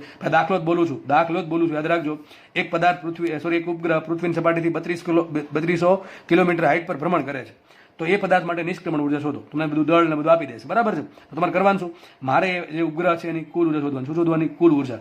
ઉપગ્રહ સ્થિર હોય, ગતિ કરતો હોય, ઉપગ્રહ ગતિ કરતો તેની ગતિ ઉર્જા હશે. ઉપગ્રહ પૃથ્વીના બંધનમાં છે તેની સ્થિતિ ઉર્જા હશે. બેનો શું કરવાનો? સરવાળો કરવાનો. આ તમને શું મળે છે? પદાર્થની કુલ ઉર્જા મળશે. શું મળશે? પદાર્થની કુલ ઉર્જા. એ જે પદાર્થની કુલ ઉર્જા મળશે એ માઇનસમાં મળશે ઓલવેઝ, એટલા માટે તો બંધનમાં છે, બરાબર છે. તો એ માઇનસમાં મળશે. તો આજે માઇનસમાં ઉર્જા મળી K+U કરીને એટલી તમને પ્લસમાં આપી દો. જેટલી ધરકાનો આન્સર -50 આવ્યો. એક એક્ઝામ્પલ છે, ધરકાનો આન્સર -50 આવ્યો, તમે +50 તમારો આન્સર થઈ જશે. તો તમારા માટે નિષ્ક્રમણ ઝડપ કેટલી? સોરી, નિષ્ક્રમણ ઉર્જા કેટલી? +50. તમને એમ કે બંધન ઉર્જા કેટલી? આ બંધન ઉર્જા કહેવાય. માઇનસ ઈને કહેવાય બંધન ઉર્જા. માઇનસ ઈને કહેવાય બંધન ઉર્જા. અને માઇનસ ઈમાં તમે પ્લસ ઈ નાખો, એ પ્લસ ઈને કહેવાય નિષ્ક્રમણ ઉર્જા. બેમાં ફરક છે, બંધન ઉર્જામાં, નિષ્ક્રમણ ઉર્જામાં. બંધન ઉર્જા એટલે કે બંધનમાં રાખવા માટે જરૂરી ઉર્જા માઇનસમાં છે, અને નિષ્ક્રમણ ઉર્જા એટલે કે બંધનમાંથી કાઢવા માટે જરૂરી બહારથી આપી પડતી ગતિ ઉર્જા, જેની કિંમત હોય +E જેટલી. તો +E થઈ જશે નિષ્ક્રમણ ઉર્જા. તમે K+U કરો, આન્સર -50 આવ્યો, તો -50 ને કહેવાય બંધન ઉર્જા. અને ઉપરથી તમે +50 આપી દો બહારથી ગતિ ઉર્જા તરીકે, તો હવે આ +50 ને કહેવાશે નિષ્ક્રમણ ઉર્જા. અને -50 + 50 થશે 0. ખ્યાલ ક્લિયર થઈ ગયો? હવે આ વાત રિપીટ નહીં થાય. ઘણું બધું અંદર લઈ ગયો, બહુ ડિટેલમાં લઈ ગયો છું, બરાબર છે. જે આપણે આમ તો દાખલા ગણવા માટે એટલી બધી આવશ્યકતા છે જ આની, બરાબર. જેટલો ડિટેલમાં લઈ ગયો છું એ તમને દાખલા ગણતી વખતે કામ લાગશે, બરાબર. તો આપણે ક્યાં હતા કે ભાઈ પદાર્થ પૃથ્વીની સપાટી પર સ્થિર છે, તો એની સ્થિતિ ઉર્જા આટલી હોય, -GMEM/RE. સ્થિર છે એટલે ગતિ ઉર્જા 0 છે, તો કુલ ઉર્જા થશે -gmem/e. તો આને કહેવાય બંધન ઉર્જા. આટલી ઉર્જા પ્લસમાં હું આપી દઉં બહારથી ગતિ ઉર્જા તરીકે, તો મને શું મળે? નિષ્ક્રમણ ઉર્જા. તો સાબિત શું થયું? માટે half mv² is equal two gmem/re. આ શું છે? નિષ્ક્રમણ ઉર્જા. આ શું છે? નિષ્ક્રમણ ઉર્જા. અને આ શું છે? વેગ આપ્યો મેં. આ વેગ છે એ કયો વેગ છે? પદાર્થને પૃથ્વીની સપાટીના બંધનમાંથી બહાર કાઢવા માટે જરૂરી વેગ. ઈ વેગને કહેવાય નિષ્ક્રમણ વેગ, ve. ઈ શું કામ લાગ્યો? E for escape. તો એસ્કેપ વેલોસિટી. આ શું? આ વેગ શું કરશે? પદાર્થને પૃથ્વીના બંધનમાંથી બહાર કાઢશે. એટલા માટે આ વી ને શું કહેવાય? નિષ્ક્રમણ ઝડપ કહેવાય અથવા નિષ્ક્રમણ વેગ કહેવાય. આટલી ખબર પડી ગઈ? ઓકે, ચલો આગળ વધીએ. હવે તમને પ્રશ્ન પૂછાય નિષ્ક્રમણ વેગ શોધો, તો આપણે શું કરશું? વી શોધી નાખ. મારી પાસે માનો કે સેટેલાઇટ છે, એને મારે કેટલો વેગ આપવો જોઈએ કે જેથી એ પૃથ્વીના બંધનમાંથી બહાર વહી જાય? જો કે આપણે સેટેલાઇટને શું પૃથ્વીના બંધનમાંથી બહાર કાઢવા મોકલીએ, પૃથ્વીની આસપાસ ફરવા મોકલીએ છીએ. પૃથ્વીની આસપાસ ફરવા મોકલીએ છીએ, તો આપણે એને વેગ કેટલો આપશું? સેટેલાઇટ હોય વેગ કેટલો આપણે આપીએ? વી જેટલો આપે શું થાય? પૃથ્વીના બંધનમાંથી નીકળી જશે. તો આપણે કામનો શું સેટેલાઇટ? પૈસા બગાડવા? ના, એવું તો કરવા નથી થતું. તો આપણે કેટલો વેગ આપશું? એને વી કરતાં ઓછો વેગ આપશું. શું કરશું આપણે? વી કરતાં ઓછો વેગ આપશું. જો એને વી વેગ આપીશ તો ક્યાં પહોંચી જશે? ઇન્ફિનિટી અંતર. અહીંયા પહોંચી જશે. અહીંયા આ ઇન્ફિનિટી અંતર છે. પરંતુ એને જો વી કરતાં ઓછો વેગ આપું, ધારો કે વી કરતાં ઓછો અડધો વેગ આપ્યો, ધારો કે અહીંયા પહોંચ્યો, એથી શું કરશે? પૃથ્વીના બંધનમાં હજી છે. કે તમે વેગ વી જેટલો આપશો તો જ એ બંધનમાંથી બહાર નીકળશે. તમે તો વેગ કેટલો આપ્યો? વી કરતાં ઓછો આપ્યો. ટૂંકમાં પદાર્થ હવે એની પાસે હજી બંધનમાં છે, તો પૃથ્વીની આસપાસ ઘૂમવાનું સ્ટાર્ટ કરી દેશે, ફરવાનું સ્ટાર્ટ કરી દેશે. કેમ સ્ટાર્ટ કરશે એ આપણે નેક્સ્ટ ટોપિકમાં ચર્ચા કરશું. પહેલા તો આપણે એ જોયું છે કે બંધનમાંથી છટકી કેમ ન ગયો. સમજ પડે છે કે નહીં પડતી? ઓકે, તો આપણે હકીકત સેટેલાઇટને કેટલો વેગ આપવામાં આવે? સેટેલાઇટને વેગ આપવામાં આવે નિષ્ક્રમણ ઝડપ કરતાં ઓછો. કારણ કે નિષ્ક્રમણ ઝડપ જેટલો વેગ આપશો તો એ હવે બંધનમાંથી જ નીકળી જશે. ટૂંકમાં સેટેલાઇટનું પૃથ્વી જોડે કનેક્શન લોસ થઈ જશે. બરોબર, આગળ વધીએ. હવે આપણે વીની કિંમત ફાઇન્ડ કરીએ. તો જુઓ, આ સ્મોલ એમ ઉડી ગયા. સ્મોલ એમ શું છે? જે પદાર્થને તમારે બંધનમાંથી કાઢવો છે એનું દળ. તો સ્મોલ એમ ઉડી ગયા. વધ્યું શું અહીંયા? અને 2 લઈ લો. અહીંયા સાબિત શું થયું? ve² બરાબર છે 2gme/re. સૂત્ર શું આવ્યું? ve² is equal two 2gme/re. સૂત્ર આવ્યું. તો v બરાબર શું આવ્યું? v બરાબર √2gme/re. ઓહો, બહુ આઈએમપી સમીકરણ છે અને ઘણું બધું પૂછાય છે આમાંથી. આ સમીકરણમાંથી ઘણું બધું પૂછાય છે. એમ કહે છે જે વેગ આવ્યો નિષ્ક્રમણ વેગ. ધ્યાનથી સમજો ભાઈ. હવે આગળની 2 મિનિટ તમારા માટે બહુ કામની છે ભાઈ, કારણ કે આમાંથી પ્રશ્ન તમને કદાચ પૂછી શકે. તો જે નિષ્ક્રમણ વેગ આવ્યો વી, એ કોના પર ડિપેન્ડ કરે? 2 પર ડિપેન્ડ કરે. એક સંખ્યા છે જી પણ એક સંખ્યા છે 6.67 10 -11 એમી. અત્યારે તો પૃથ્વી દળ કેટલું છે? 6×10⁴. એ પણ અચળ જ કહેવાય આ સમય માટે, બરાબર છે? તો એમી પણ અચળ થઈ ગયું. આરી પણ અચળ છે. કેટલું? 6400 કિલોમીટર. ટૂંકમાં વી ની કિંમત કેટલી આવશે? તમે આ બધી કિંમત મૂકશો. કેટલી કિંમત મૂકશો? 2 ગુણ્યા જી ની કિંમત કેટલી મૂકો? 6.67 ગુણ્યા 10⁻11 ગુણ્યા પૃથ્વીનું દળ કરજો 6×10⁴ કિલોગ્રામમાં, અને અહીંયા આરી મૂકો 6400 કિલોમીટર, એટલે કે 6.4 10⁶ મીટર. અને જે ગુણાકાર ભાગાકાર કરો એનું વર્ગમૂળ કાઢશો તો તમને આન્સર મળશે 11.2 કિલોમીટર પર સેકન્ડ. કેટલો મળશે? 11.2 કિલોમીટર પર સેકન્ડ. મતલબ કે આવું થયું કે પદાર્થ, કોઈ પણ પદાર્થ છે એને મારે પૃથ્વીની સપાટી પરથી, પૃથ્વીની સપાટી પર સ્થિર જે પદાર્થ છે એ સ્થિર પદાર્થને મારે પૃથ્વીના બંધનમાંથી મુક્ત કરવો હોય તો એને મારે મિનિમમ આટલી વેગ આપવો પડે. કેટલો આપવો પડે? 11.2 કિલોમીટર પર સેકન્ડ. કેટલો આપવો પડે? 11.2 કિલોમીટર પર સેકન્ડ. જો મિનિટ નથી ભાઈ, જો કલાક નથી. કલાક હોત, માનો કે આમ હોત 11.2 કિલોમીટર પર કલાક, તમારી ગાડીની સ્પીડ આટલી હોય, આટલીથી વધારે હોય ને. ગાડીને લીવર આપ્યું, જેવી 11.2 કિલોમીટર થઈને ગાડી એમ માનો કે પર્વત પર ચડે છે, સીધી છટકીને સીધી બહાર એમ અવકાશમાં. એવું નથી. જો હરકું જુઓ, સેકન્ડ છે. ઘણાને ખબર નથી કે સેકન્ડ નીચે આવે છે. ઘણા એમ યાદ રાખે 11.2, પણ આંકડો ખબર ન હોય પાછળનો એકમ કે કિલોમીટર પર સેકન્ડ છે. અહીં કલાક હોત તો શું થાય? વિચારો તો. કલાક હોત પૃથ્વી પર નિષ્ક્રમણ વેગ 11.2 કિલોમીટર પર કલાક, તો પર્વત પર તમે 4 વ્હીલર ચડો છો ને જેવી સ્પીડ તમારે 11.2 કિલોમીટર કલાક થઈ, ટૂંકમાં 10 ઉપર ગાડી વધારે રાખી તમે સીધા અવકાશમાં. એવું થતું નથી, બરાબર છે? કેટલી છે? 11.2 કિલોમીટર પર સેકન્ડ. મતલબ એમ કહે છે કે તમે અત્યારે જ્યાં બેઠા છો ત્યાંથી એક સેકન્ડમાં તમે 11.2 કિલોમીટર દૂર વહી જાઓ. એટલી ઝડપે તમે દોડો છો. કેટલી ઝડપે દોડો છો? જ્યાં બેઠા છો ત્યાંથી ધારો કે તમે દોડવાનું સ્ટાર્ટ કર્યું અને 1 સેકન્ડ પછી તમે 11.2 કિલોમીટર દૂર હોવ. એટલી ઝડપ જો તમે શિરોલમ દિશામાં તમને આપવામાં આવે તો તમે ટૂંકમાં તમે નહીં, આમ તો કોઈ પણ પદાર્થ છટકી જશે પૃથ્વીના બંધનમાંથી. તો આ આવી ગયો નિષ્ક્રમણ વેગ. શું આવી ગયું? નિષ્ક્રમણ વેગ. આમાં એક સવાલ બહુ પૂછાય. નિષ્ક્રમણ વેગ છે એમાં કઈ પદાર્થનું દળ આવે છે? સ્મોલ એમ પદાર્થનું દળ આવે છે કે નહીં આવતું? ભાઈ આ જીનો પ્રશ્ન જો જીમાં પૂછ્યું હતું, આવું વિચારો. જી વાળાએ આવું પૂછ્યું હતું કે ભાઈ જે નિષ્ક્રમણ વેગ છે એ પદાર્થના દળ પર ડિપેન્ડ કરે કે ન કરે. નીટ વાળા પૂછે જ છે, પણ જી વાળા એવું પૂછે એટલે બહુ કહેવાય. ભાઈ આમાં કે સ્મોલ એમ આવતું જ નથી.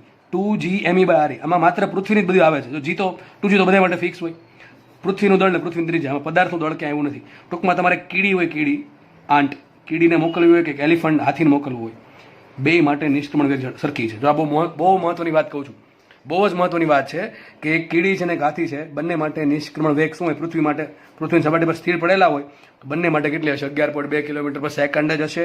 પદાર્થ નાનો હોય કે મોટો હોય, કંઈ લેવા દેવા જ નથી. કેટલી ઝડપ તમારે આપવી પડે? એને મિનિમમ આપવી પડે 11.2 કિલોમીટર પર સેકન્ડ. હવે તમને પ્રશ્ન થાય, તમને સર પ્રશ્ન થાય કે સાહેબ આપણે આનાથી ઓછી ઝડપ આપીએ શું થાય? શું થાય? તમને શું લાગે શું થાય? 11.2 કિલોમીટર પર સેકન્ડથી ઓછી ઝડપ આપો શું થાય?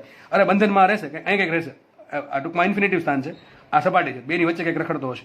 ટૂંકમાં એની આસપાસ હવે અહીંયા પહોંચી અને પછી શું કરે? પૃથ્વીની આસપાસ ભ્રમણ કરવા સ્ટાર્ટ કરી દેશે. બરાબર છે? તો તમે જો આની જેટલો વેગ આપશો 11.2 કિલોમીટર પર સેકન્ડ, તો લગભગ બહુ દૂર થઈ જશે. તો ત્યાં લગભગ એની કુલ ઉર્જા 0 થઈ જશે. તમે એનાથી ઓછો વેગ આપો તો શું થશે? એ સપાટી અને ઇન્ફિનિટી અંતરની કંઈક વચ્ચે રહેશે અને પૃથ્વીના બંધનમાં છે એમ કહેવાશે. પરંતુ સર જો આનીથી વધારે વેગ આપીએ તો શું થાય? બની શકે ને, માનો કે તમે 11.5 કિલોમીટર પર સેકન્ડનો વેગ આપ્યો તો શું થાય? તો જો તમે 11.2 કિલોમીટર પર સેકન્ડનો વેગ તો આપ્યો જ છે, ઉપરથી કેટલો વધારે આપ્યો? 0.3 કિલોમીટર, ટૂંકમાં કુલ આપ્યો કેટલો? 11.5. તો થશે આવું 11.2 થી વધારે વેગ છે એટલે ક્યાં જશે? ઇન્ફિનિટી અંતર પર જશે. ઇન્ફિનિટી અંતર પર તમે જો ધ્યાનથી સાંભળજો, 11.2 કિલોમીટરનો વેગ આપશો, ખાલી 11.2 કિલોમીટર પર સેકન્ડનું, તો માત્ર ત્યાં જઈને સ્થિર થઈ જશે. કારણ કે એની પાસે કુલ ઉર્જા 0 છે, એની પાસે ગતિ ઉર્જા નથી, સ્થિતિ ઉર્જા નથી. પરંતુ તમે જો એને 11.2 કિલોમીટર પર સેકન્ડથી વધારે વેગ આપશો તો ત્યાં એ પહોંચીને સ્થિર નહીં થાય, કે ગતિ ઉર્જા ધરાવશે. સ્થિતિ ઉર્જા તો 0 થઈ જશે, પરંતુ ત્યાં કંઈ ગતિ ઉર્જા ધરાવશે અને પૃથ્વીના કારણે નહીં ધરાવે, પૃથ્વીના ગુરુત્વાકર્ષણના કારણે નહીં ધરાવે, એ પોતાના કારણે ધરાવશે. આ એવું બને કે ત્યાં જઈને માનો કે સૂર્ય નજીક પહોંચી ગયો તો પછી સૂર્યની આસપાસ ફરવા માંડે, તો હવે સૂર્યના બંધનમાં આવી ગયો. તો કોના બંધનમાં આવી ગયો? સૂર્યના બંધનમાં આવી ગયો. તો આવું ચાલા કરે પાછું. પણ આ પૃથ્વીના બંધનમાંથી નીકળી ગયો એમ કહેવાય. તો 3 વસ્તુ યાદ રાખજો. પૃથ્વી પરના સ્થિર પદાર્થને, સપાટી પરના સ્થિર પદાર્થને જો 11 ફટાફટ આપણે રિકવર કરી લઈએ. પૃથ્વી પરના સ્થિર પદાર્થને જો 11.2 કિલોમીટર પર સેકન્ડનો ઝડપ આપવામાં આવે તો એ અનંત અંતરે નાસી જશે. ત્યાં ઉર્જા 0 હશે, એની ગતિ ઉર્જા 0, સ્થિતિ ઉર્જા 0, ટૂંકમાં સ્થિર થઈ જશે. જો એનાથી ઓછો વેગ આપવામાં આવે, એનાથી ઓછો વેગ આપવામાં આવે તો એ પૃથ્વીના બંધનમાંથી નહીં છૂટે, એ સપાટી અને ઇન્ફિનિટી અંતર બંનેની કંઈક વચ્ચે રહેશે અને પૃથ્વીની આસપાસ ફરશે. કોના કારણે ફરશે? પૃથ્વીનું ગ્રેવિટી એને અંદર તરફ લઈ જવાનું ટ્રાય કરશે અને એક એના પર બહાર લાગશે કેન્દ્રગામી બળ, અને બંનેની અસરના કારણે એ હવે ભ્રમણ ચાલુ કરશે લંબરૂતિ માર્ગમાં. ત્રીજી વાત, જો એને વેગ 11.2 કિલોમીટર પર સેકન્ડ કરતાં વધારે હોય, વધારે વેગ આપવામાં આવશે તો એ બંધનમાંથી તો છૂટી જશે, ઇન્ફિનિટી અંતરે પહોંચી જશે. ત્યારબાદ એ હવે શું કરશે? હવે એ અમુક વેગ ધરાવશે પોતાના કારણે, પૃથ્વીના ગ્રેવિટીના કારણે નહીં. એ પોતાની ગતિ ઉર્જા ધરાવશે ખુદના કારણે. આપણે કારણ કે ઓલરેડી એને ચાર્જ કરીને મોકલો છે, ભાઈ તું ત્યાં જા, તને થોડોક રૂપિયા આપીએ છીએ, વાપરજે શાંતિથી. એ રીતે ટૂંકમાં એને આટલો વેગથી વધારે વેગ આપ્યો તો સ્થિતિ ઉર્જા તો એને સ્થિતિ ઉર્જાનો સામનો કરી લીધો, પણ છતાં પણ એની પાસે થોડી ગતિ ઉર્જા હશે. તો આ ટોપિક બહુ ઇન્ટરેસ્ટિંગ મને તો લાગે છે, તમને પણ લાગવો જોઈએ. બરાબર છે? આમાં જેટલી ક્યુરિયોસિટી હશે એટલું વધારે શીખવા મળશે. હજી પણ આપણે આના થોડાક એક્ઝામ્પલ સોલ્વ કરશું તો વધારે ઇન્ટરેસ્ટ પડશે. મેન વાત શું હતી? બંધન ઉર્જા કોને કહેવાય? કુલ ઉર્જાને કોને કહેવાય? કુલ ઉર્જાને બંધન ઉર્જા કહેવાય. ત્યારબાદ આપણે શું ભણ્યા? બંધન ઉર્જા પછી ભણ્યા નિષ્ક્રમણ ઉર્જા. નિષ્ક્રમણ ઉર્જા કોને કહેવાય? તમને એકદમ બેઝિક સમજાવ્યું. ત્યારબાદ નિષ્ક્રમણ વેગ કોને કહેવાય? નિષ્ક્રમણ વેગમાં બહુ એક આઈએમપી સમીકરણ શું સૂત્ર આવ્યું? √2gme². આ તમે યાદ રાખજો ભાઈ, સૂત્ર તમે યાદ રાખજો. યાદ ન રહે તો આ પ્રમાણે ફટાફટ બનાવી લેવાનું. હું તો આ પ્રમાણે બનાવી લઉં છું. 5 થી 10 સેકન્ડ થાય વધુ. બરાબર છે? કોઈ પણ કન્ડિશન માટે. તો સૂત્ર સપાટી માટે સાચું છે, બધે સાચું નથી પાછું. બરાબર છે? પૃથ્વીની સપાટી પર સ્થિર પદાર્થ હોય તો એના માટે નિષ્ક્રમણ વેગ આટલો હોય. કેટલો? 11.2 કિલોમીટર સેકન્ડ. બરાબર છે? તો આપણે અત્યારે જે ભણ્યા છીએ જસ્ટ થિયરી. આ થિયરીમાંથી પણ પ્રશ્ન આવવાની સંભાવના વધારે છે. આપણે આના પછી જે નેક્સ્ટ લેક્ચરમાં ભણવાના છીએ એ આના આધારિત દાખલાનો અભ્યાસ કરીશું અને ખાસ આપણે ઉગ્ર સ્ટાર્ટ કરીશું. એમાં સમજ પડી ગઈ છે? તો આ રાખીએ આપણે. આઈ હોપ કે તમને આ લેક્ચરમાં બહુ મજા આવી હશે. બરાબર છે? નેક્સ્ટ લેક્ચર તમને, તો આવા જ લેક્ચરનો આનંદ ઉઠાવવા માટે તમારે નેક્સ્ટ લેક્ચર જોવો પડશે હજુ. બરાબર છે? ત્યાં સુધી ધન્યવાદ. જય હિન્દ.